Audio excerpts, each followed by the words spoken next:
Te lo cuento, un proyecto que tiene como propósito promocionar y promover a distintos autores de la narrativa nacional. En esta oportunidad tenemos a Luis José Casaro, quien nos hablará sobre su cuento Abigail.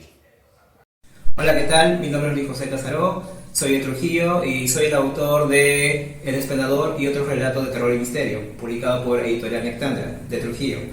¿En qué me inspiré para escribir el cuento Abigail? Bueno, en los relatos de la Segunda Guerra Mundial que me contaba mi padre, y también en los conceptos del esoterismo judío, que tiene ideas, relatos muy interesantes para ficcionar. Autores que me inspiraron para este cuento, bueno, Carrie, la gran novela de Stephen King, me interesó hacer una versión oscura, siniestra de esta adolescente con poderes mentales, y también Marvel Comics, específicamente el cómic Los Cuatro Fantásticos. De hecho, los aficionados a esta historieta se van a reconocer los guiños que se hacen en el cuento a los creadores, Jack Kirby y Stan Lee.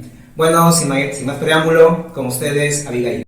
Abigail, de Luis José Casaro. Si gustan seguirme, por favor, dice el barón Kurtzberg. Sus invitados forman un grupo pequeño detrás de él hacia el crepúsculo.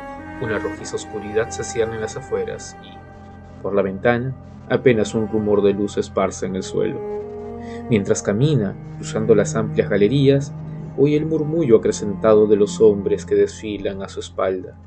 Valiosas piezas de arte y souvenirs de distintos países engalanan la travesía. Los objetos exóticos van llamando la atención de los visitantes y algunos empiezan a preguntarse qué maravillosa adquisición les espera al final del recorrido. Desde la primera vez que el hombre vio el fuego debido a un rayo de tormenta, ¿acaso se espera otra manera de traerlo a nuestro mundo fuera de los dictámenes de la naturaleza, el ingenio o el esfuerzo? El barón Kurtzberg camina al costado del grupo de invitados, frotando una rama sobre madera seca o raspando rápida y vigorosamente dos piedras entre sí. Los primeros ritos buscaron una comprensión cabal de la esencia del fuego, más allá de las imperiosas necesidades materiales que el heroico hombre primitivo trataba de paliar.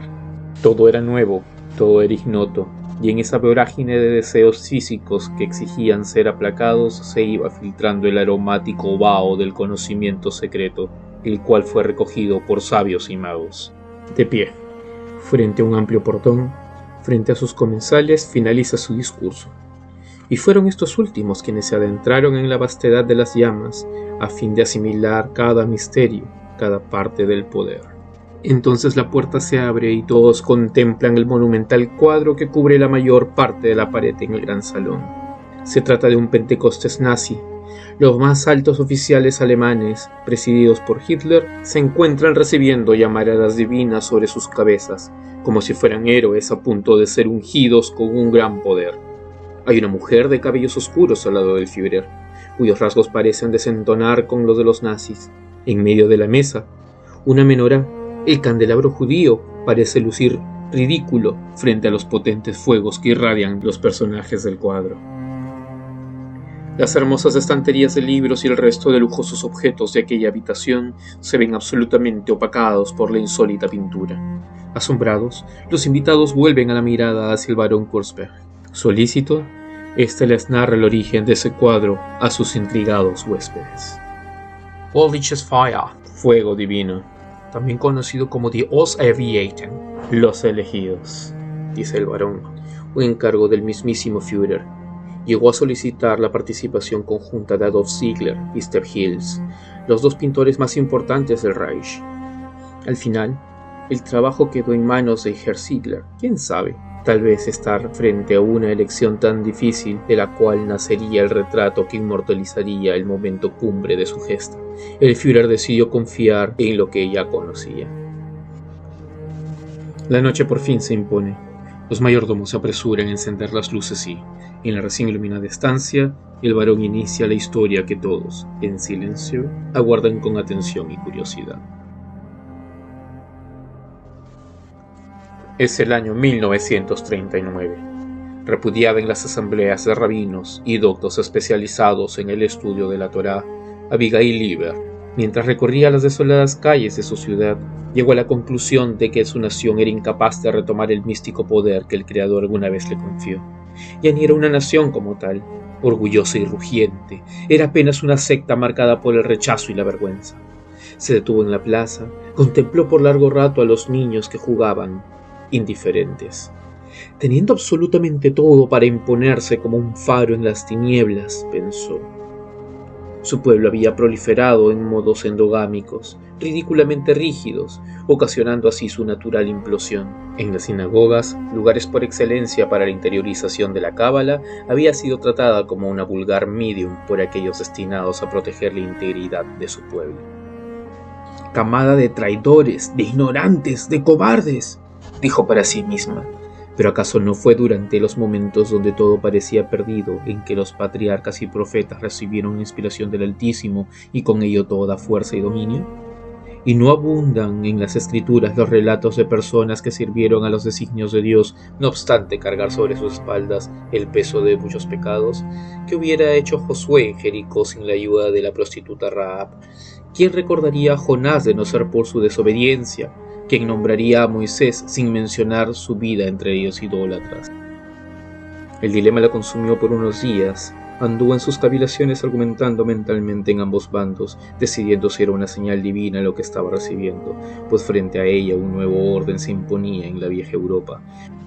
Un orden que había hecho del orgullo racial y el reclamo de lo sobrenatural sus estandartes, que censuraba a la escoria judía, la misma que había renegado de sus pilares cósmicos, prefiriendo abrazar ideales viles. Un nuevo orden enarbolaba la gesta, la epopeya, el destino glorioso que la providencia había señalado para la raza escogida. Abigail había visto en el ideal nazi un objetivo compartido. Ella necesitaba de su logística y su organización, de la comisión mística que tenía por la creencia de ser un pueblo elegido, como alguna vez lo fue Israel. Quería saber por qué ellos estaban logrando lo que no pudo lograr su pueblo. Luego de confeccionar una estrategia que podía acercarla a los nazis, permitió su captura junto con otros judíos. Entonces, una vez con ellos en el calabozo y antes de ser conducidos a un campo de concentración, su grupo recibió la visita de un oficial que había de preparar el traslado, como era la costumbre. El hombre la miró con desprecio, tal vez sintiendo pena por aquella muchacha tan frágil que se acercaba a la muerte. Pero Abigail, lejos de aprovechar su lástima, buscó generar otra impresión en él y le dijo en perfecto alemán: «He venido hasta este lugar para mostrarte algo importante». El oficial sonrió, detuvo el conteo de prisioneros y ordenó que abriesen la celda. Abigail le dijo que no lo haga, que diera unos pasos para atrás, por seguridad. Luego lo miró fijamente y, acto seguido, observó a sus compañeros de celda. Estos fueron consumidos por terribles llamaradas. Los soldados no podían creerlo. Ese fuego, súbito y monstruoso que había surgido de los cuerpos de los cautivos y se había centrado en ellos y nada más, no tenía explicación que lo sustente, excepto la mirada de la muchacha judía. El oficial encargado ordenó calma a sus hombres, que bajaran sus armas. Ahora lo entiende, ella habría podido liberarse en cualquier momento, matarlos y dejar escapar a sus compatriotas, pero no. Ha querido demostrarles de lo que es capaz. Había venido a ayudarlos en su empresa. Como Prometeo, llegó para ofrecer un regalo a los hombres. Fue liberada de inmediato. El oficial envió un mensajero con el respectivo comunicado para el Führer, a fin de que la entrevista con la joven acontezca lo antes posible. Al salir de la celda, Abigail contempló su obra. El olor a carne chamuscada empezaba a envolver todo el recinto. Los cuerpos de los cautivos iban convirtiéndose en cenizas. Había sido una buena ofrenda. La naturaleza del fuego va de la mano con el misterio de la creación. En el principio, Yahvé creó el fuego y con él muchas criaturas ocultas. De igual modo existen seres escondidos en los tres elementos restantes, pero no nos desviemos. En los textos sagrados del judaísmo se cuenta que algunos ángeles rebeldes cayeron a la tierra envueltos en círculos incandescentes y al chocar con el suelo fueron arrastrándose hacia el interior de los volcanes, fundiendo de esta manera la su naturaleza aún celestial con las llamas de un mundo apenas formado. Otros atravesaron con tal violencia la corteza y las rocas que ellos mismos formaron cráteres rebosantes de lava y de magia, úteros para nuevas razas de seres determinados por la flama. Gigantes cuya piel es el magma, bestias de fauces temibles, exhalando llamaradas portentosas, los demonios ígneos, quienes tienen potestad sobre el aliento de monstruos como Leviatán, Rehab y Tiamat, serpientes que no obstante tener su dominio en el mar, ostentan el sello del fuego. Hechiceros y chamanes, quienes controlan el elemento desde aquella noche primordial en que, alrededor de la flama, uno de la tribu consiguió distinguir las siluetas que habitan en su interior, para luego ingresar desafiante al centro de la hoguera. Sacerdotes y sacerdotisas de gran poder, Abigail era una de esta casta. Dios prometió a la humanidad, luego del diluvio, no volver a castigar con agua, pero el fuego, esa es otra historia. Así empezaron los años de los más increíbles prodigios, así empezaron los años de nuestras más inolvidables desgracias. Si el Führer contaba hasta ese momento con las temibles SS, Abigail ahora le proveía su dominio sobre el fuego, una raza entera siendo entregada en holocausto a la implacable mirada de una como ellos, tan cercana y tan infinitamente distante. Eran los ejércitos del Führer, o de la joven judía a quien el Reich había erigido como suma sacerdotisa de su causa. Múltiples fueron las demostraciones de fidelidad de Abigail para con el partido nacionalista. Incontables sus pruebas de lealtad, ciertamente épicas, desmesuradamente horrendas, capaces de llevar al éxtasis a los más connotados generales del régimen, así como a sus torturadores de mayor experiencia, al tiempo que les proporcionaban alguno que otro momento de pánico reverencial. No había dudas, ella había llegado a la corte para ser nombrada campeona de Hitler. ¿Cómo debieron ser los pensamientos de aquella joven? ¿Qué sentimientos debieron converger en su alma durante esas noches berlinesas? ¿Traidora o redentora? ¿Mesías u opresora? Todo en uno. La unidad divina. La culpa era rápidamente trascendida al recordar las historias del profeta Daniel en la corte del poderoso Nabucodonosor, gestor del cautiverio judío. ¿Qué la diferenciaba del joven mago hebreo? Ella solo llevó un poco más allá la indignación hacia su pueblo, indignación y nueva y tristísima, pues nunca como en ese tiempo el pueblo elegido había rechazado la mirada del Altísimo. Tiempos nuevos y extremos precisan de soluciones acordes a tales épocas, pensaban. ¿Cuántas vidas había sido necesarias para que su raza encontrara el sitial que le correspondía? Muchas. Y si habían de ser llevadas muchas más al fuego del altar, del holocausto, que así sea. Ella limpiaría los pecados de toda una raza, de todas las razas. Su fuego purificaría cualquier inmundicia, toda mácula en su gloriosa estirpe. Daniel sirvió a su opresor hasta el punto de hacerle reconocer que no había otro poder más que el del único. ¿Qué la diferenciaba del joven mago hebreo? Nada, absolutamente nada. Ella era el Mesías esperado. Primero fueron peticiones de los científicos nazis para estudiar la naturaleza de su inmenso poder. Ella se sintió insultada, pero prefirió disimular su enojo. ¿Explicaciones científicas? ¿No les basta con saber que este es un don del cielo y que yo, su heraldo, he sido elegida para conducirlos a la victoria? No obstante, trató de entenderlos, trató de creer que el conocimiento divino también podía ser motivo de estudio en laboratorios y recreado en probetas. Intentó disimular su aversión cuando escuchó la palabra piroquinesis, la cual la hacía pensar más que en una patología que en un estado elevado de la conciencia. Al oír esa palabreja recordó asilos por cuyos escombros caminó, mientras veía cómo el viento creaba espirales con las cenizas. Se inquietó. ¿Para esto estoy compartiendo mis secretos con ellos? ¿Para esto he fundado un apostolado que ha de diseminar mis enseñanzas, el credo del fuego, entre todos los adeptos del Reich? ¿Para esto millones como yo han de ser consumidos? No, eran ideas inanes.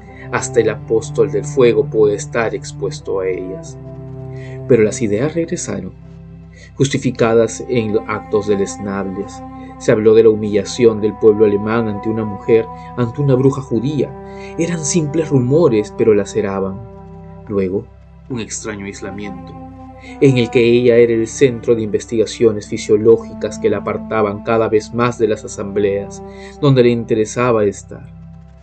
Llegando un momento, sintióse casi parte del catálogo de esas reliquias sagradas buscadas por sus aliados. un proyecto que ahora le parecía vulgar propaganda en vez de otra cosa.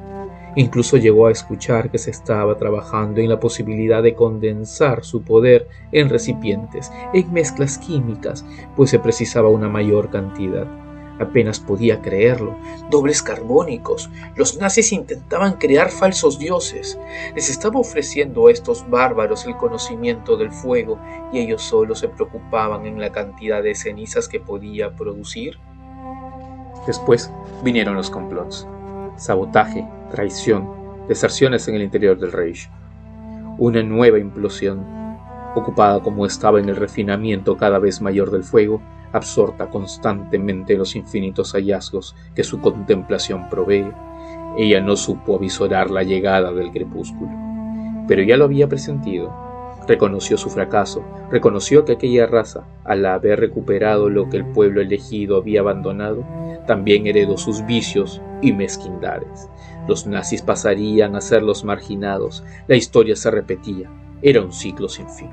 Y ella no tenía más respuestas. Durante la batalla de Berlín, el fuego devastó la ciudad. Gran cantidad de nazis murieron en las explosiones originadas por los soviéticos, o por Abigail, a quien nunca más se la volvió a ver. Los pocos que conocen esta historia manejan versiones distintas. Algunos dicen que se dejó capturar por los invasores. Otros cuentan que se la vio en medio de la devastación, incinerando con su mirada a cada ser que se le cruzara. Alemanes y soviéticos, civiles y perros. Finalmente, hay quienes aseguran que decidió inmolarse en un espectáculo de llamas y combustión, un acto final que desplegó una gigantesca ola de fuego sobre la ciudad, allanando así el camino hacia la victoria de los enemigos del Reich. Conquistar es de humanos, el conocimiento es de dioses. Los invitados del Barón Kurtzberg lo miran absortos. Se genera un silencio reverencial, el cual es roto por el sonido de un rayo en la noche. El anfitrión se acerca a la ventana, saca un cigarrillo y, extrayendo el cipo con el emblema del Tercer Reich, procede a encenderlo. Fuma, lanza bocanadas. Yo vi a Satanás caer del cielo como un rayo, murmura uno de los invitados, citando un pasaje del Evangelio de San Lucas. Entonces el noble judío vuelve la mirada hacia sus huéspedes, retira un instante el cigarro a sus labios y sonríe. Abigail, un cuento escrito por Luis José Casaro y que pertenece al libro El Despenador, publicado por Editorial Nectandra.